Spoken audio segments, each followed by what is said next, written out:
Posible daw pong sumipa ng hanggang 16% ang dagdag singil sa kuryente ng bansa dahil po sa global oil crisis na pinalala ng gulo kaugnay po ng Iran war.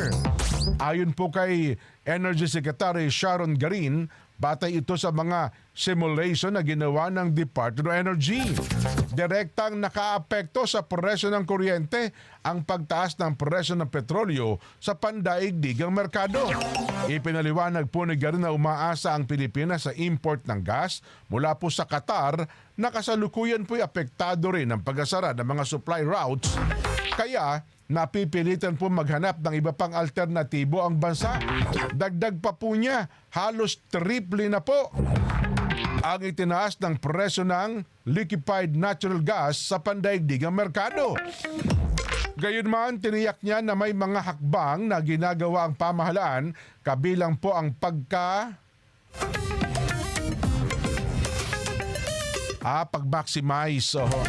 pag-maximize daw po sa produksyon ng Malampaya gas field.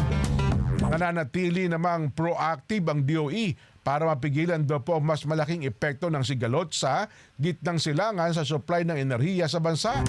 Pakinggan natin ang pahayag ni Secretary Sharon Garin. Not by the same rate, probably, but it will increase. We have done our simulations also, and we're trying to work out na baka we can contain the increase or wag na siya umakyat. Why is there a possible increase? Because coal only had a slight increase, but the transportation and insurance is more expensive now.